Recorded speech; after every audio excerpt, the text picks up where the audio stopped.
Hey, Ryan. Hey, Donna. Guess what? What? We have a brand new sponsor. Who would sponsor us? Oh, she's foolish mortals, that is for sure. Okay. Well, let me run their spot. Are you struggling in your life? Not sure what direction to take? Looking for a special friend who can give you guidance while filling your every need? Call Psychic Friends with Benefits. Our professional psychics are ready to listen to you. Oh, let me stroke my big crystal ball. It's so smooth. Yes, I can feel your presence coming through on the phone. Your aura is so big and red.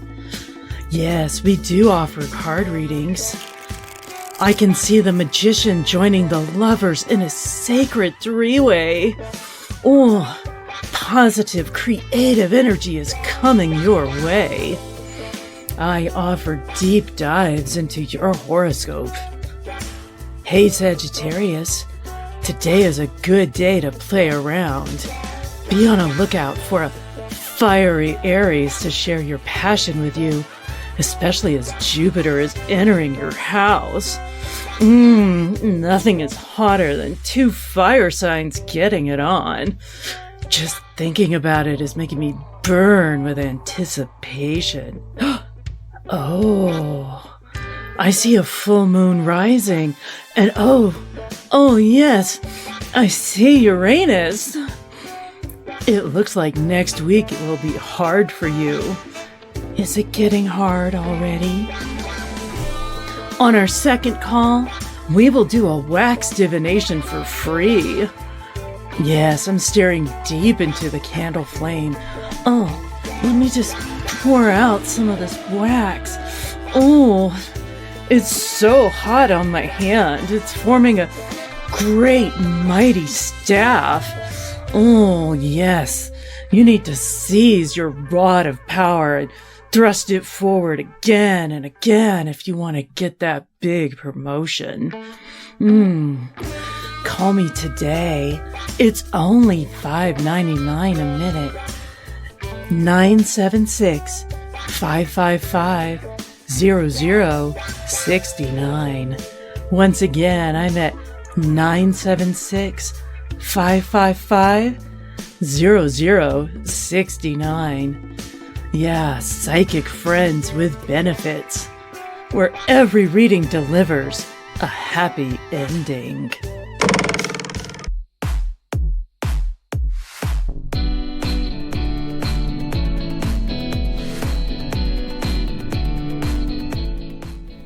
Welcome everybody to Coyote Tales. My name is Donna Shannon. I am your host, and with me, of course, is Ryan Shannon. Hello. My husband. Hello. How are you? I'm good. So what do you think of our new sponsor?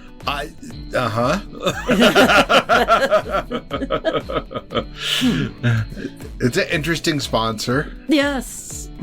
I didn't even know that 976 numbers were still a thing. Are they still a thing?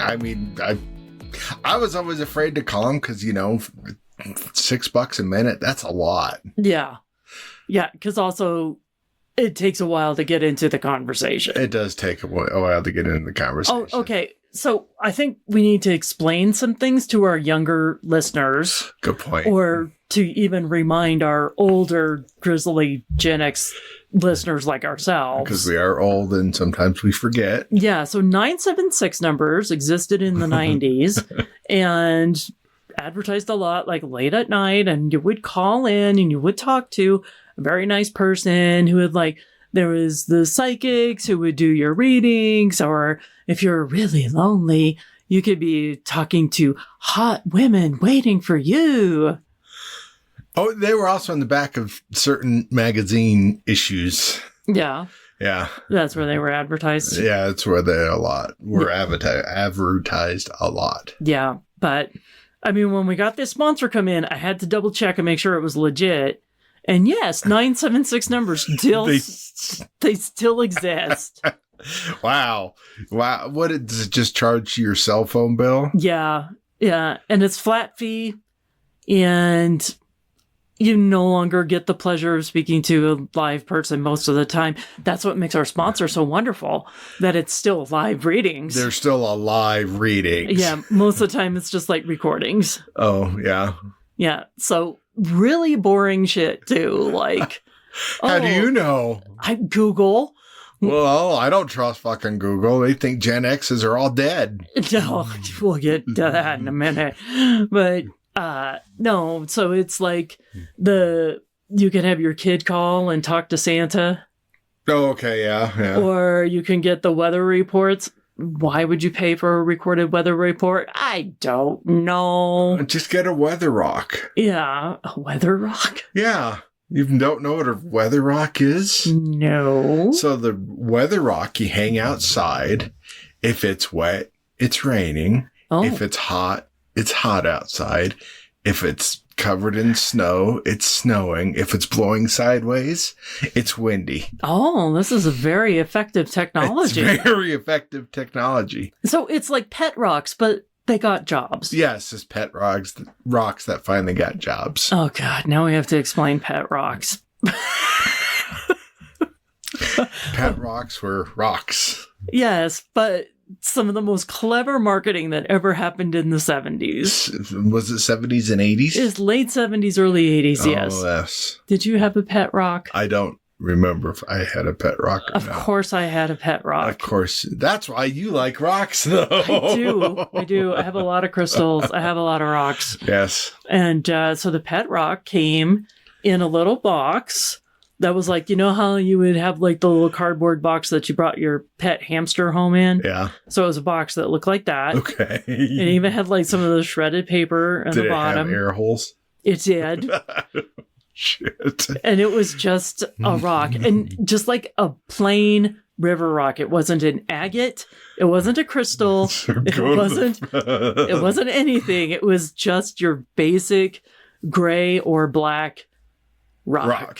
So didn't even have googly eyes on it. Nothing. It was just a fucking rock. So I could go outside to the rock garden, pick up a rock, put it in a box, and sell it. That's exactly what the guy did. Yes. It was the 70s. There was a lot of weird shit done in the 70s. Made millions of dollars on pet rocks, you know?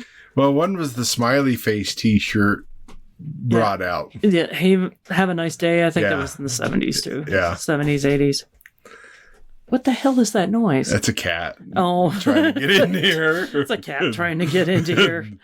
So, it's not a ghost cat. It's a real cat. It's a real cat. But anyways. We digress. Yes. So today we're going to be a little bit educational for the younger generations. Okay. To explain some of these things that don't quite exist anymore, but you probably should know so you don't seem real ignorant. What do you call it? What are you saying? Some of the people nowadays are ignorant? No, I'm saying that some of the people these days will not know the struggles that we had. Oh, okay. I gotcha. Or the magic of a pet rock. A pet rock and the weather rock and... Well, it's just like, do you know what a victory garden is? What's a victory garden? Okay, so victory gardens had to be explained to us when we were in high school because victory gardens were started in the 40s during World War II, where all your food had to be rationed. Oh, okay, yeah. And there wasn't as much stuff in the grocery store. So they told everybody, if you had space available in your house or yard, go make a victory garden, grow your own vegetables.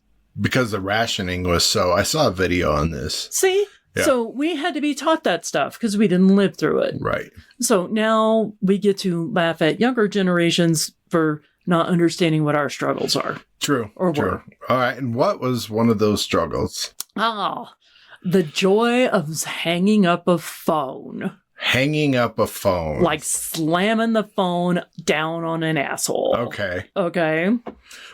Well, the other issue with the phone is you had the cord. Right. You either had the 2-foot cord, or if you lived in a fancy house, you had the 16-foot cord. Yeah. If you had the 2-foot cord, you had to hang out where the receiver was, and you couldn't go anywhere. If you had the 16-foot one, you could at least walk around the house, but then you had to backtrack to uncord it. Yeah.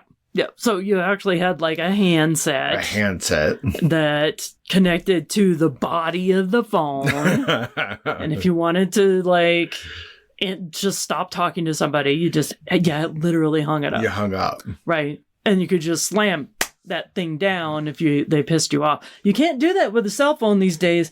You take that cell phone and you slam it down, you're going to crack your screen. Yeah. The other thing about phones that was always interesting was what? Rotary dials. Yeah. Mm-hmm. Yeah. So also known as analog phones. Analog, okay. So what is a rotary dial, Ryan? Rotary dial is you would have the dial on the phone and you had to rotate it to to dial a number. And if you happen to be dialing like 9 and you stop halfway through it, you're not dialing 9, you're like dialing 5. Yeah. So if you made the other issue, if you made a mistake, you had to hang up and start again from the beginning. Yeah. But the other advantage, we didn't have to go 1303, blah, blah, blah, blah. You would just dial the number. Yeah. There was no area code. If you were in the same area code, you didn't have to dial your area code. Right. Yeah. And long distance, you had to pay for long distance. You had to pay a lot for long distance. Yeah. Yeah. Unless they had prime long distance hours. Mm-hmm. So. Yep. Okay, now here's another weird thing too. Is like with buying tickets. I don't know if you ever had to do this, like concert tickets and stuff. Yes. So I've waited in a line for concert tickets. Right, but in I want to say early 90s, Ticketmaster made it available so you could actually call in to get tickets. And I remember doing this for Metallica tickets a few different times. So you would like call in, it'd be busy, hang up, you call in. It's busy, you try again, you call in. But sometimes, because there were so many people calling in at the same time to buy tickets over the phone, you would get somebody else on the line trying to call in. Oh, so the lines would cross. The lines would cross, okay. Right? So you ended up talking to like another fan who's trying to buy tickets. And we, of course, were all stoned, so it was Metallica tickets. And everybody's like, oh, we just got you. You're not selling me tickets. Oh, everybody's like, not assholes about it. It was just part of the experience. Well, see, I remember having to walk to the actual ticket booth, and I don't remember, some Sports Car Brothers or something like that, where you had to walk in there and go to the ticket booth window, sort of like they do at the stadium, and say, I want tickets for this, and you get, they're printed out. I have gobs of tickets from sporting events that I used to go to. Right. I used to keep them because they were treasured memories. Right. But if you set your tickets in the window, on the dashboard of your car, you'd be fucked because that was thermoreactive paper and the sunlight would turn your ticket stub black. Black into nothing. And you could not get into the show. Yeah. There was no way to replace them because they were just printed tickets. And by the way, Ticketmaster sucks. Oh, Ticketmaster has always sucked. Well, it's even worse because we were supposed to go to a show that during COVID that they canceled the show, and Ticketmaster filed a complaint with Ticketmaster, and they said they ran the show. And I'm like, bullshit, they didn't run the show, so fuck Ticketmaster. Yeah, we had to eat $250 in tickets. Fuck them. Yeah, that sucked. Okay, so since we're talking about music... Okay. Let's talk about a couple of other things. One thing that's often brought up to our younger generations are the mixtapes we used to make.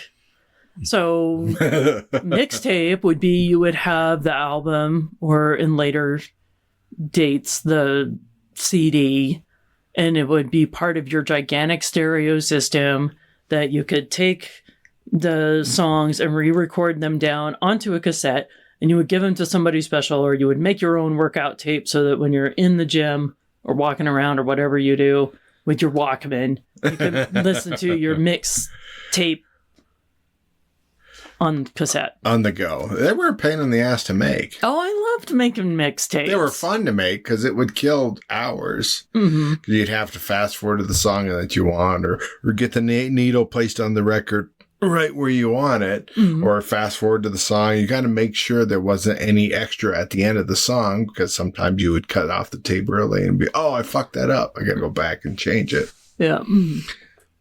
Yeah. So, did you ever make a mixtape for somebody? I did make mixtapes for people. Yeah. Okay, we're so old.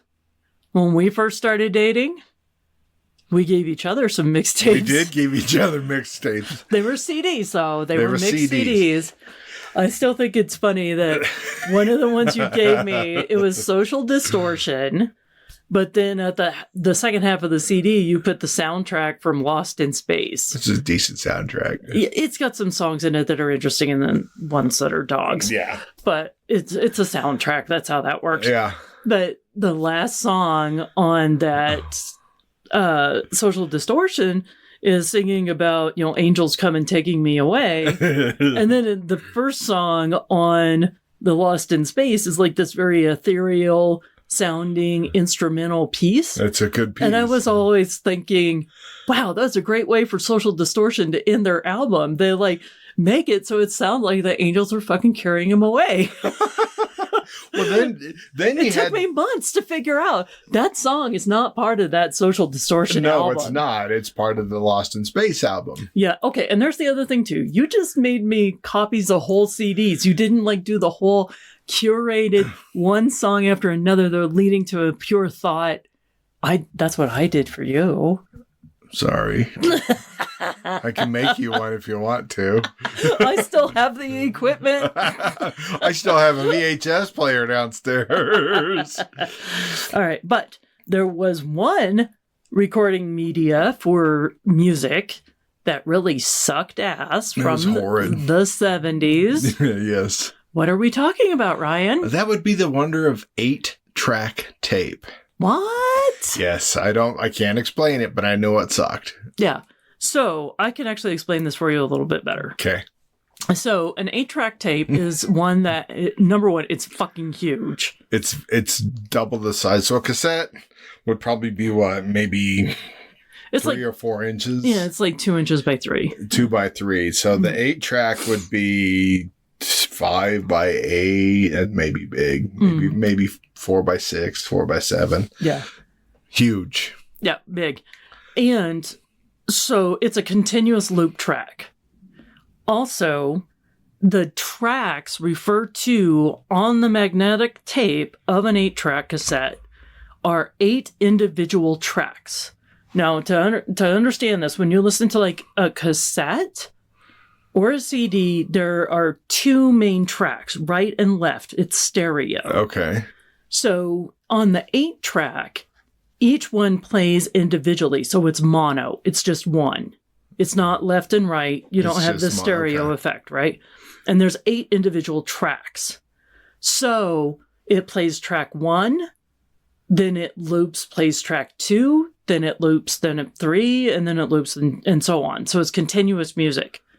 But while it's going through the transition from track 1 to track 2, there's a blank spot. Right. So the music would fade out and then fade back in, but because it's a whole album on a 8-track, it would fade in and out in the middle of songs. Right, that's what I was going to say. I remember it fading in and out in the middle of the song, so you couldn't record it very well. Yeah, well, you don't have the equipment to record them yourself. You had to buy them produced. Right. Yeah, because nobody, unless you were fucking Richie Rich Pants, had something to record on an 8-track. Well, I was talking from 8-track to a cassette. Right. There was equipment to do that. Yeah. But that's why 8-tracks worked that way. So they died as soon as cassettes came out, because cassettes were the much preferred, thing to use in your car.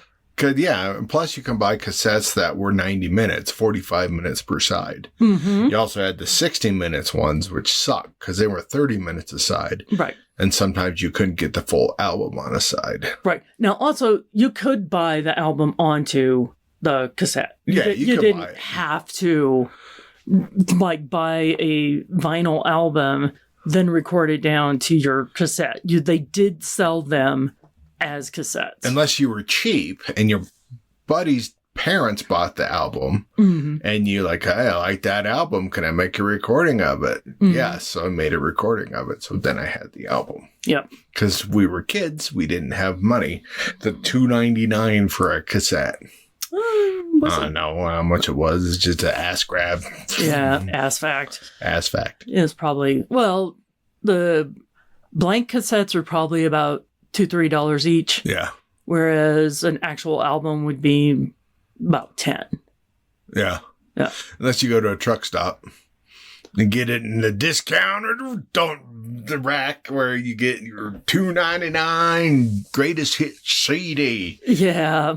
So, you know where I actually saw 8-track technology being used that really surprised me? Where? At the radio station. Really? Yeah. So when I was the morning show producer, and also like when I worked overnight, the commercials and like the bits that we would run were on 8-track cassettes. Oh, okay. Because no bit was longer than 5 or 6 minutes if we were doing like a really long bit. Right. So I would like go into the other room, do all the editing on a computer, and then dump that stuff down onto a cassette, the 8-track, run it back to the studio, and then they would play it. And I always got in trouble because like my team is like, where the fuck is the bit, Donna? We need this. Like one of them, they were doing, it was supposedly a live, quote, quote, phone interview with the singer from Creed. It's the 90s, okay? Don't judge. I'm not judging. It was a thing. And they were like, where is it? Where is it? I'm like, I'm almost done. Because to go from the computer onto the tracks, the 8-track, to give to them physically in the studio, yeah, it had to run for the exact same time that the whole bit was. It wasn't one of those things where you like, I'm on the computer, I grab a file and I put it in another thing and it's there instantaneously. Yeah. No, it's like, okay, 5-minute interview, 5-minute dump onto the 8-track after it's been edited. Yeah. So that was one of the few times that the program directors after the show, they're like, because they just kept saying that the guy was stuck in the bathroom. And that's why they kept teasing, we're coming to the interview. We're going to have it soon. He's still in the bathroom, right? It was the thing on the show. It was a shitty day for me, I'll tell you that. Okay, so what was your bathroom radio song? Because, sometimes you have to play an extremely long album or song because you had to run to the bathroom and run back. What was your favorite bathroom song? Oh, is anything by Tool is a long. Yeah. If we played anything from Rush. Yeah, because they always tend to be on the longer side. Yeah. And it's like, I was a heavy metal station, so what were the Tool was my big one. Tool was your big one? Yeah. Just because you could go play with your Tool. It wasn't playing. I was got to go piss and get a smoke break in, okay? Those are like 8-minute long songs. Well, speaking of smoking, you don't see the smoking anywhere anymore. I still see people smoking, but I hang out with like 12-steppers. Outside.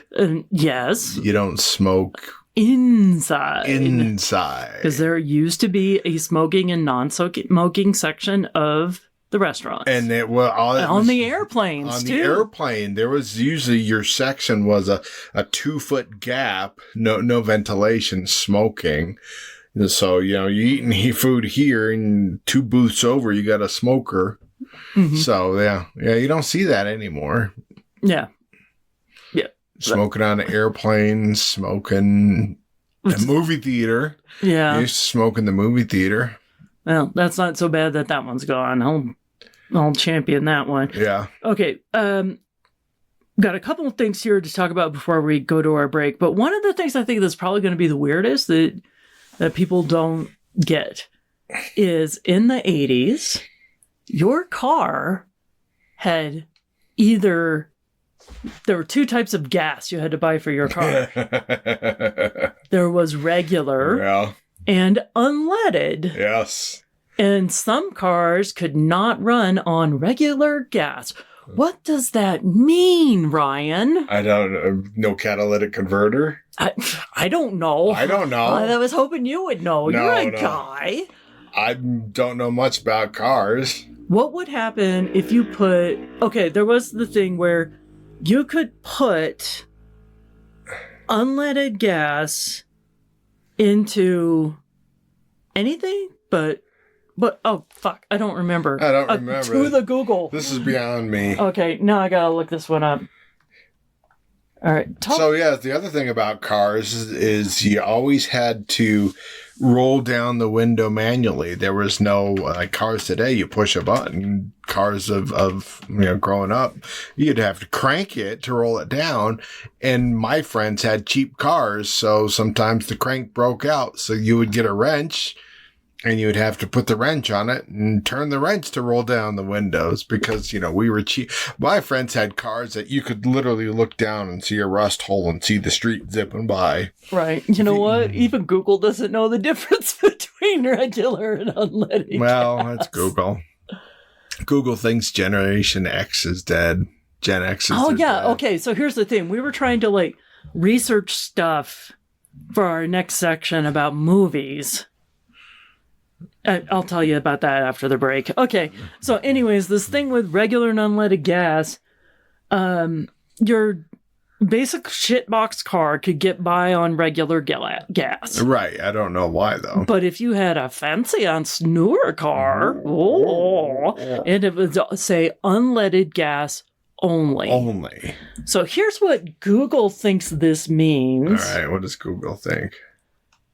Okay, I'm not even going to bother to read what the AI thinks. So, the most commonly used fuel for vehicles is regular unleaded gasoline, which is RUG. Okay. It does not have any lead compounds, which makes it better for the environment and less hazardous to your health. So, obviously, 80s, we didn't give a fuck about that. Well, we had and lead paint. Regular gas was cheaper, so it refers to... See, AI thinks regular gas and unleaded gas are essentially the same thing. Just certain additives and certain things added and taken out. Yeah. So regular gas has an octane rating of 87? This is getting off topic. Well... Maybe they were just fooling us. I don't fucking know. They could have got more money for the gas, the gas corporations. Yeah, you can't use regular. We need to add all the additives to it. I think, you know what? I think the difference is this. Because we really did have regular and unleaded gas. We did. I think the standards, because of the, Environmental Protection Agencies and other standards, changed it so that you can't have below 87. Yeah. Whereas, we didn't really care that much about health. No, we had lead paint and people smoking everywhere. Yeah. Exactly. That's why we turned out the way we did. And we're latchkey kids, so we had nobody watching us. Yeah. Did you ever get high on gasoline? I'm not going to comment to that. Regular gas did smell better. Okay, so well, Model Glue was the best because it had a little orange smell to it. Oh, I think I picked the wrong week to quit sniffing glue. That comes up later. All right, so we better take this break and then we'll be back with some movies. Yep.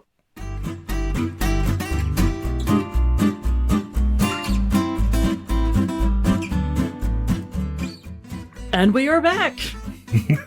Welcome back. Welcome back. Okay, so let's talk about some movies that we have to explain to our younger generations. Now, how did we get down this rabbit hole? Let me explain. Okay. So I was writing an article for my business about some job searching lessons from Bill and Ted's Excellent Adventure, right? And I was looking up shit on Google, and one of the things was an article about Gen X explaining Bill and Ted to some Gen Zers. Okay. And they're like, needless to say, there were some significant parts they didn't get, and there were some minor things that they really overly focused on. Like?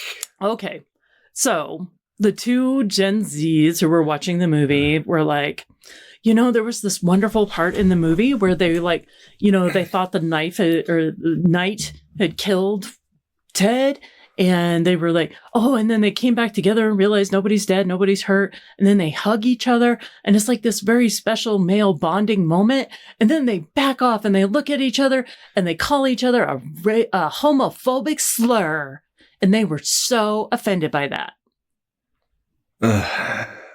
Okay, what was the slur? Well, okay, yeah, when he goes down the stairs, I totally fell out of my armor, dude. Yep. Yeah, okay. Yeah, and then they hug each other, and because they're teen boys in 1989, they back off and go, fag. And then they go, ah! Well, just to let you know, in the 80s, 89, 88, yeah, we called each other fags all the time. Yeah. All the time. We did all the time in school. Yeah. It wasn't a racial slur. Sometimes it was used as a term of endearment. Right. Hey, fag, what's up, fag? Sorry. So, okay, Gen Zs, you can send us hate mail now, but it's okay, because you know why? Why? Gen Zs are probably not listening to us anymore. Probably not. Probably after the last couple podcasts, they're probably not listening to us. But yeah, I'm okay with that. That's okay. But anyways, why did my research now suck for this segment was because I'm like, all right, Google, tell me some classic Gen X movies that Gen Z does not understand. Okay. And the first couple of results were fine. And then immediately it goes into millennial movies that Gen Zs don't understand. I'm like, wait a fucking minute, Google. I know Gen X is like the smallest generation and nobody rebels. gives a fuck about us anymore. Right. But I asked you specifically about me, and you go, oh, you Gen X. Why would Gen X be on Google? Fuck you. We use maps. We know how to look through a phone book. We know how to use a compass. Yeah. So anyway. So we're not going to do the obvious one, right? Blazing Saddles is obviously the top one out there. Yes, because if a Gen Z watched Blazing Saddles, their brains would explode. Yes. They wouldn't explode. They just wouldn't get it. So they would be so offended. Their brains would explode. So we went with a different route on this one. This is ones that we've seen a lot. Mm-hmm. Yes. So let's start with one of the ones I just think is so stupid, but you watch it every time it's on. It's not a stupid movie. Weekend at Bernie's. It's an entertaining movie. It's a classic. It's classically stupid. But it's fun, and you watch it because I'm watching it. I'm not really paying attention.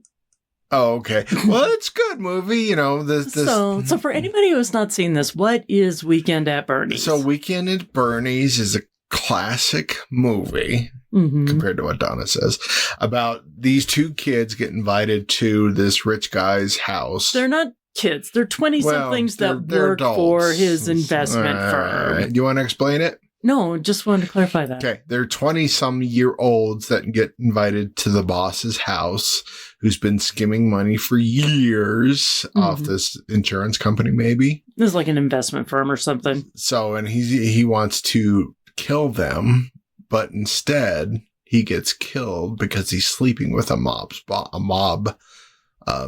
Godfather's boss. Mm-hmm. And then he's not sleeping with the Godfather boss. He's sleeping with his wife. Lady. Yeah. His side piece or whatever. So they basically kill him, and these two guys drag the dead body all over the place because people don't know he's a dead body. Because they don't want to ruin the party. They don't want to ruin their party and a chance to... At the $1 million house. The house is worth like $1.7 million. Yeah, and one of the characters is in love with one of the girls that shows up in the party, so... Yeah, well, he knows her from The Office. Yeah, so. He knows her from The Office because she was a temp. Yeah, but I will say this. Okay, so it came on TV this morning, and there's the scene where they just get there. They haven't found the body yet. And one of the women just comes trouncing through the house, grabs the boat keys, and runs out. Yes. But here's one thing I must say that we got right in the 80s that you don't see much anymore. What? Okay. That swimming suit she's wearing. What swimming suit? It is basically a thong in the tiniest bikini top you have ever seen in your life. Right. And you know what it makes me realize? What? When in the 80s, we appreciated a good set of legs. Yes, we did. Everything now, it's all like you ask a guy what they're into. It's like, what do you like, boobs or butts? Whatever happened to legs? Yeah, because legs were, well, in the movie we watched The Hidden, I was reading an article about that. They didn't want to focus on the one of the strippers' boobs or butt. They said your best asset is your legs. So we're not going to show you topless or bottomless. We're going to show your legs because that's your best asset. Yeah, and now nobody gives a shit about legs. Boobs or butt. Yeah.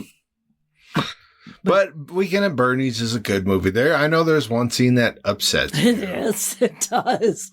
And there's a similar scene in Clerks, too. Yeah. Not in Clerks 2, but in Clerks, the first movie. The black and white Clerks. Yes. So the gal that Bernie is sleeping with. The mob boss's wife. I think she's the side piece, but whatever. She's the side piece. And so they have Bernie's corpse upstairs in the bedroom for once they're not dragging him around. And she shows up and she's like, I got to see him and all the rest of this. Then she goes up there and she sleeps with him. She sleeps with a dead man, and he's not like freshly dead. We're not talking about rigor mortis in effect and here. He's not mostly dead. That's a different movie altogether. Yeah, he's totally dead. And then she comes down and she's like all satisfied. And she's like, oh, wow, Bernie learned all these new tricks. It was the best sex I've ever had with him. I'm sorry, women are not so stupid that we sleep with dead bodies and don't realize like that they're cold or limp or fucking dead. Or dead. Well, nobody realizes he's dead because it's a holiday weekend and they're drinking and drunk and using lots of drugs. Yeah. It's like, I figured it's cold. And she was drunk, which, all this time you didn't realize she was I've drunk. never been so drunk that I fucked a corpse, okay? Well, if you did, probably have some relationship issues here. But I like it. It's cheesy, stupid. It's always on TV. Yeah, it comes up a lot. So, anyways, also, they never go to the police because they don't want to. They think he overdosed on like heroin or something. Right, when he didn't realize he was murdered. So they don't know that they have this whole risk of mob involvement and all this crazy shit going on. But yeah, it's basically how many times can you drag a corpse around somewhere? Also, what kind of a party are you really having to enjoy the rich house and all this if you're dragging a corpse everywhere? And why doesn't he smell? That's one thing is like it would start to smell after a day or so, right? Yeah. And he doesn't. And he never shit his pants when they first find the dead body. He didn't evacuate. He didn't evacuate his bowels. Or anything else. Right. So, well, they don't think about that. It's just crazy hijinks of two older males. Yeah. Okay. So enough at Weekend at Bernie's. I like it. Donna doesn't. Do not. I saw it in the theater with probably my sister. Yeah. Okay. So, Airplane's another thing. There's a lot of references there that Gen Z just doesn't get. And Airplane's considered one of the top rated comedy movies of all time. Yeah. And so, like, how do you explain the Hare Krishnas in the airport? Religious freedom. It is religious freedom, but they certainly don't do that anymore. They don't do any of that anymore. Yeah. The jive talking scene. The jive talk, smoking on a plane. Yeah. Yeah. Mm-hmm. Jive talking. Excuse me, ma'am. I speak jive. It's what else? Anyway, go watch Airplane with somebody older and they'll explain it all to you. Well, yeah, they'll explain all that to it. It's a funny movie. It's a good one. But let's talk about a little bit more obscure of a film. My dad liked this movies for years, and now I know why. Yeah, from 1981. Yep. It's a fresh rebrand on the classic Zorro franchise. I haven't seen it in years, so you're going to have to take the lead on this one. All right. But this was one of those things that came up on cable all the time. All the time. All the time. So I still remember it pretty vividly. It is, of course, that classic starring George Hamilton in a dual role as twins. Ooh, always clever filming when that happens. Of course, we're talking about Zorro, the Gay Blade. Okay, so the plot of Zorro, the Gay Blade is the original Zorro is now older, so he hangs up his sword and he passes the legacy on to his son, Diego. Okay. However, Diego gets hurt. He has the injury. And they are, of course, having problems, so they need Zorro. I can't remember why. I think it was the French government that used to own Mexico. And so he has to rely on his twin brother, who, when they was younger, was sent away to serve with the British Navy. And now he has returned back, and he's just a tiny bit flamboyant. Tiny bit. So hijinks ensue, and okay, number one, he doesn't like the black dress. The black outfit. The traditional Zorro dark outfit. Right. So he has a lot of different outfits that he creates. Yes. In pure orange and pink and red. And very bright, vibrant for the time in the movie. And it's yeah. And he would show up, and what's his line, Ryan? 2 bits, 4 bits, 6 bits, $1. All for Zorro. Stand up and holler. I don't know if you can even find this one anywhere to watch. But you can read about it on IMDb. Which it's funny. Let's see, where to watch. You might be able to buy it from Amazon, but it's one of those. It's a really older movie, so like I said, my dad loved it. It explains a lot. And I might have got the quote wrong. Yeah. And he used a whip. Traditionally, Zorro uses a saber, and he used more of a whip. Right. But he knows how to use a sword, too. I mean, he's a trained military man. He is a trained military man. Okay. With the British you military. can watch it on YouTube. Pay for it. You'd have to pay for it, but it's funny. It's a good movie. Yeah. So, but definitely a little bit different attitude towards the gay culture. Yeah. It was positive towards the gay culture, wasn't it? Okay. Depends on how you read into sensitive you are. Right. But your dad was gay and he loved it. My dad loved it. Yeah. Fred probably enjoyed it. Well, we'll have to ask Fred. Yeah, I asked Fred, I think. On Thanksgiving. Hey, Fred! Got a question for you. Did you like Zorro, the Gay Blade? And he'll be like, what? But also, Fred had been a drag queen. For years. Yes. Yeah. So I can see this movie. It's kind of campy. It's it's 81. It's a campy movie. It's a parody of Zorro. Yes. Okay. But you know what's funny? All right. To the Google. People. Somebody had to ask George Hamilton on Instagram, is Zorro the Gay Blade a parody? Because they didn't understand what mindset they had to be in when they were watching the movie to appreciate it. This is where our society has gone. Well, I got nothing. Sorry. Did they really ask that? Yes. So they asked George Hamilton's Instagram account. Let's see, where did it go?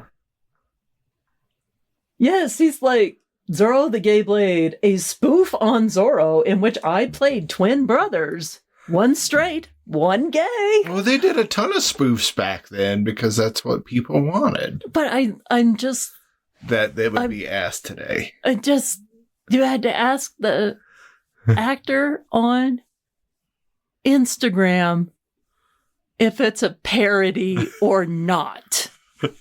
Well, how could it be anything else? My head hurts.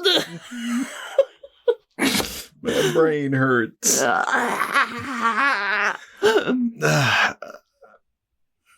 No, there are some movies that are campy without intentionally being campy. Because they're like so bad. Now Airport it's camp. 77 and The Poseidon Adventure.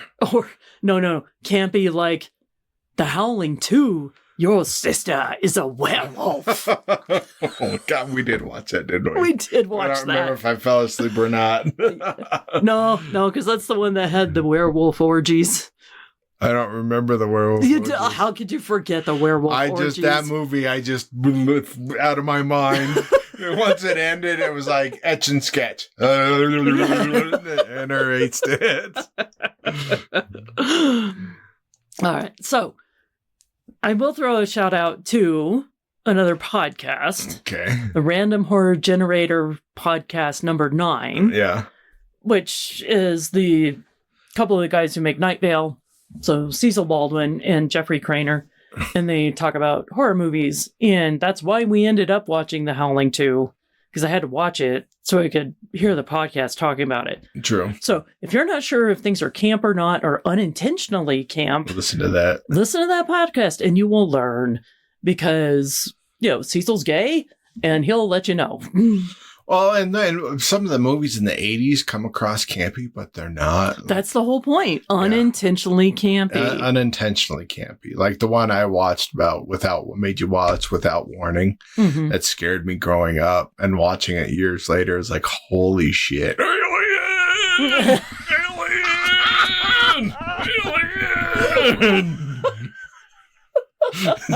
Without warning, you can find it on Tubi or whatever it is. I think we watched it on Tubi. That's one of the campy ones. I was like watching them. It's like so hard not to laugh at you, right? Because it also had those like little flying disc monsters. It was like, oh, killer attack frisbees. But fuck, as a child, that scared the shit out of me. Okay, you're allowed your fear. But it was kind of ridiculous. It was very ridiculous. Yeah. Because it would attack you without warning. Aliens! Aliens! All right. So anyways, there's a few movies you should go check out if you have not seen these yet.